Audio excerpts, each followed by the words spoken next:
Halo, assalamualaikum warahmatullahi wabarakatuh. Saya Tiara Zahra Indra Putri dengan NIM 214100071. Di sini akan mempresentasikan tentang siklus hidup sistem informasi. Siklus hidup sistem life cycle atau LAC adalah proses evolusioner yang diikuti dalam menerapkan sistem atau informal berbasis komputer. LAC dilakukan dengan pendekatan secara teratur dan dilakukan secara top-down. Di dalam sistem informasi sering terjadi kegagalan besar. Ini disebabkan tidak adanya atau buruknya teknik pengembangan sistem. Karena kegagalan tersebut, kesadaran akan pentingnya pengembangan sistem mulai dikembangkan dengan menetapkan sistem life cycle atau bisa disebut daur hidup sistem informasi. Istilah daur hidup atau life cycle tersebut digunakan untuk menjelaskan tahapan dan langkah-langkah pengembangannya. Adapun tahapan yang pertama perencanaan, kedua analisis, ketiga desain, keempat implementasi, kelima perawatan. Perencanaan dimaksud kita sebagai perancang sistem mampu mengumpulkan informasi tentang permasalahan atau kejadian yang ingin dikaitkan dengan sistem tersebut, serta mulai menentukan kriteria dan pembatasan pemecahan masalah tersebut yang kemudian memberikan alternatif atau solusi jalan keluarnya. Analisis digunakan sebagai pusat proses pengembangan sistem. Umumnya tahap analisis dilakukan oleh tenaga ahli yang telah berpengalaman. Desain, yakni mulai merancang dari apa yang telah disusun saat perancangan dan setelah penganalisisan oleh tenaga ahli berupa suatu sistem dan umumnya baru. Implementasi, kemudian baru dilakukan implementasi atau pelaksanaan dari sistem tersebut. Apakah dari sistem tersebut telah baik atau ada kekurangan akan diketahui apabila sistem tersebut telah digunakan dan menghasilkan informasi bagi penggunanya. Oke, adapun langkah-langkah dalam tahap perencanaan seperti tabel di samping. Yang pertama itu menyadari masalah, yang kedua mendefinisikan masalah, yang ketiga menentukan tujuan sistem, yang keempat itu mendefinisikan kendala sistem,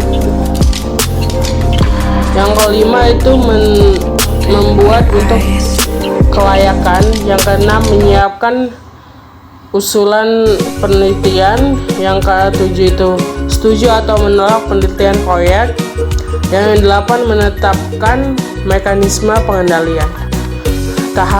Tahapan dalam analisis sistem adalah seperti tabel di samping. Yang pertama pengumumkan penelitian sistem, yang kedua mengorganisasikan tim proyek, yang ketiga mendefinisikan kebutuhan informasi, keempat definisikan kriteria kinerja sistem, kelima menyiapkan usulan rancangan, dan terakhir menerima atau menolak perancangan. Oke, tahapan rancangan seperti tabel di samping. Yang pertama menyiapkan rancangan sistem terinci, kedua mendefinisikan alternatif konfigurasi sistem, ketiga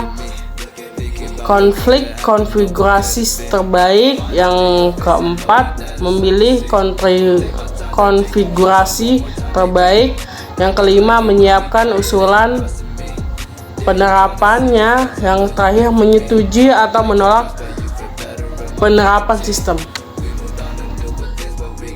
Oke, masuk ke tahap penerapan. Yang pertama itu merancang penerapan, kedua mengumumkan penerapan, ketiga mendapatkan sumber daya H atau W, yang keempat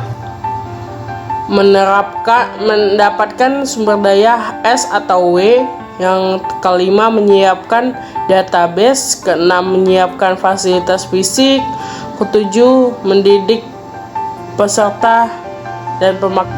Kedelapan itu masuk ke sistem baru. Masuk tahap penggunaan. Tahap penggunaan terdiri dari 3 langkah. Ada tabel di samping itu pertama menggunakan sistem, kedua audit sistem, ketiga memelihara sistem. Menggunakan sistem, pemakai menggunakan sistem untuk mencapai tujuan diidentifikasikan pada tahap perencanaan atau audit sistem, menerapkan apakah sistem baru memenuhi kriteria kinerja studi ini tersebut, atau disebut dengan penelaahan setelah penerapan. Yang ketiga itu memelihara sistem selama manajer menggunakan sistem. Berbagai modifikasi dibuat sehingga sistem tersebut memberikan dukungan yang diperlukan. Modifikasi ini disebut memelihara sistem. Ada 3 alasan untuk memelihara sistem. Yang pertama, memperbaiki kesalahan. Kedua, menjaga kemutahiran sistem. Yang terakhir, meningkatkan sistem. Oke, terima kasih. Itu saja yang dapat saya jelaskan. Kalau ada kekurangan saya mohon maaf. Kepada Allah saya mohon ampun. Wabillahi taufiq wal hidayah. Wassalamualaikum warahmatullahi wabarakatuh.